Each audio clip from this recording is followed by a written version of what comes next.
ये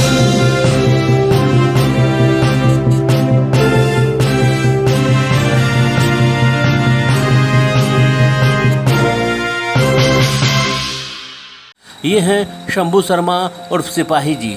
पटना के फुलवारी शरीफ के गोपाल नगर इलाके में रहते हैं और मैं आपको आज इनकी दास्तान सुनाने जा रहा हूँ।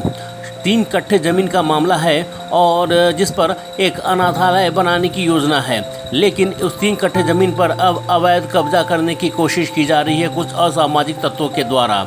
और हालात इस हद तक ख़राब हो गए हैं कि अब शंभू शर्मा जी को कुछ लोगों से जान का खतरा है और उन्हें धमकियां भी मिलने लगी हैं। इस मामले को लेकर शंभू शर्मा और सिपाही जी न केवल फुलवारी शरीफ के थाना में बल्कि पटना के डीएसपी, एसपी, डीजीपी, मंत्री, विधायक, सांसद से लेकर के गृह मंत्री और यहां तक के प्रधानमंत्री तक गए, लेकिन शंभू शर्मा और सिपाही जी के फरियाद को किसी ने भी नहीं सुना।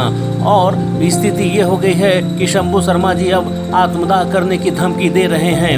उन्होंने साफ साफ कहा है कि बिहार में कोई कानून व्यवस्था नाम की चीज़ नहीं रह गई है और जबरन उनके ज़मीन पर मिट्टी गिराया जा रहा है और उन्हें धमकियां दी जा रही हैं। शंभू शर्मा ने आज हमसे बातचीत की। हम आत्मदाह करके काम खत्म करेंगे।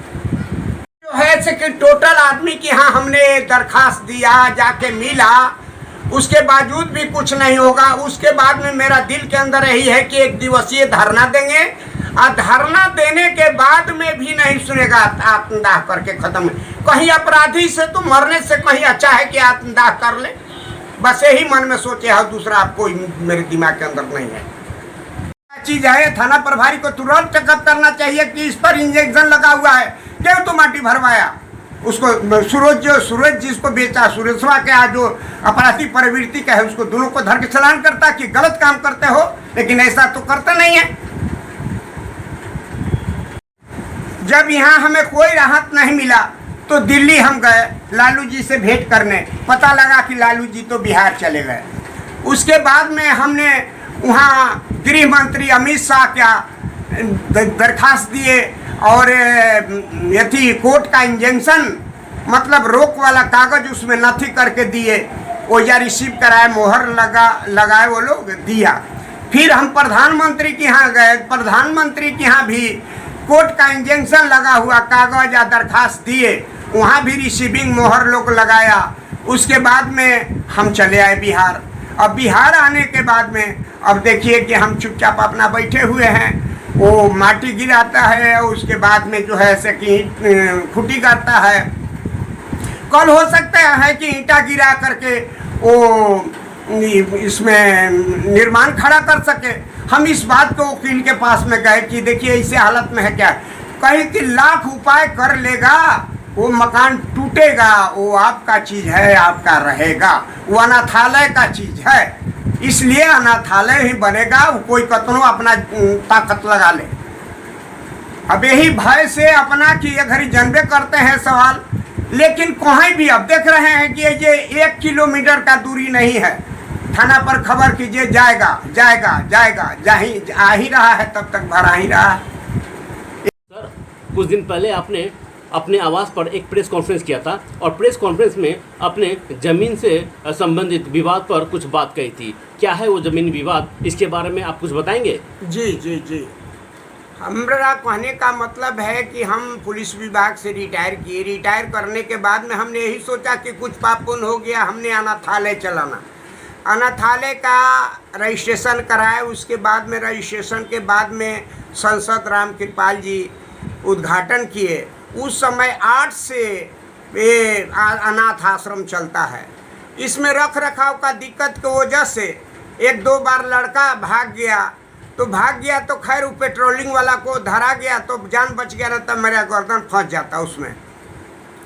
वो हम 3 कट्ठा ज़मीन जो सामने लेने के बाद में जो उस पर विवाद हो गया। विवाद ये हो गया कि गोपाल कमला के बेटी छोटकी से लिया, 2 गो बेटी तो यहीं बसा हुआ है, 2-3 गो बसा हुआ है, सबसे छोटकी से हमने लिया। उसका भाई से केस चला, केस सिविल कोर्ट में चला। सिविल कोर्ट ने हमको पक्ष में निर्गत किया। 5 बहन है, 2 भाई है, तो सिविल कोर्ट ने कहा कि 1/7 आपने लिया वो सही है, बंटवारा फाइट करना चाहिए था। इतना करके खारिज कर दिया। आ गया हाई कोर्ट में, हाई कोर्ट ऑनलाइन में है, ऑनलाइन में रहते हुए इस पर इंजंक्शन लगा हुआ है। ऐसी परिस्थिति में ये सुरेश जो है से कि सुरेश गुप्ता से हम लिए थे, ओकर बहन से लिए थे, वो जो है से कि लठौतो कोहान से ये हमको धमकी देवाता है और देखिए माटी भरवा दिया है। कहाँ है आपकी जमीन, दिखा सकते हैं क्या? जमीन ये सामने जमीन है, गोपाल नगर बोलता है, गोपाल नगर खगोर रोड फुलवारी शरीफ पटना। जमीन हम आपको सामने दिखा रहा हूँ, सामने देखिए कैसे माटी भरा हुआ है। देखिए ये जमीन पर माटी भरवा दिया गया है। हो देखिए वहाँ पर खूंटी गड़वा दिया गया है। ये सब खूंटी मेरा जमीन ज़बरदस्ती ले रहा है लोग इस तरह से। ये अनाथालय का ज़मीन है, ये जो है से कि ले रहे हैं। अब वो रह गया जिसके लिए हमने थाना पर गए, थाना पर ही थे तब तक फ़ोन आ गया अपराधी का कि मतलब लिए तो बड़ा बाबू के मैंने देने लगा। बड़ा बाबू ऐसे झुके कहीं कि जाइए डीएसपी साहब के यहाँ। डीएसपी साहब के यहाँ गए तो मतलब बहुत सहानुभूतिपूर्वक में बैठाए, बात किए तो कहीं कि ठीक है, जब ऐसा भार भूर चाहे कुछ भी करेगा माटी साटी तो हमको फ़ोन कीजिएगा। जब फ़ोन करते हैं तो ऑन कॉल पर व्यस्त हैं ऐसे करते रहे। तब हम जो है से कि थाना उनका ऑफिस में गए। हमरा देखते ही कहीं कि आपको तो पहले ही ना आए थे, फिर क्यों आए? तो आप जाइए थाना में कहिए। हम थाना वाला तो सुनता नहीं, तो हम क्या करें अब? तब सीनियर एसपी के यहाँ हमने रजिस्ट्री किया, डीजीपी के यहाँ रजिस्ट्री किया, कोई उत्तर हमें अभी तक ले नहीं मिला। उसके बाद मुख्यमंत्री के यहाँ रजिस्ट्री किया का दरखास्त, वो भी कोई हमको संतोषजनक बात नहीं अभी तक मिला। उसके बाद में आईजी ग्रामीण के पास में जाके हमने कागज़ दिया, कोई हमरा जो है से कि कहीं से कुछ नहीं मिला। राज्यपाल के यहाँ गए, राज्यपाल के यहाँ भी जाके वहाँ भी रिसीव कराए, अभी तक ले कोई हमरा राहत नहीं मिला। आप क्या चाहते हैं? अब आप क्या चाहते क्या हैं ये बताइए। हम इतना ही चाहते हैं कि मेरा जान और ज़मीन बचे, बस इतना ही बात। हम सामाजिक आदमी हैं, समाज का काम करना जानते हैं, हर आदमी हमको जानता है। लेकिन अभी ये कलयुग है, कलयुग में जो है से कि गलते काम वाला के ज़्यादा ये है। क्या ज़रूरत है? लोग तो अनाथालय में दान करता है, आइए अनाथालय का ज़मीन ही जिसमें अनाथालय बनना है वही ज़मीन हड़पना चाह रहा है। अब इससे और क्या अनर्थ हो सकता है? जी, आप अपना परिचय दे दीजिए। मेरा नाम है शंभू शर्मा, पूर्व हवलदार, गोपाल नगर फुलवारी शरीफ पटना।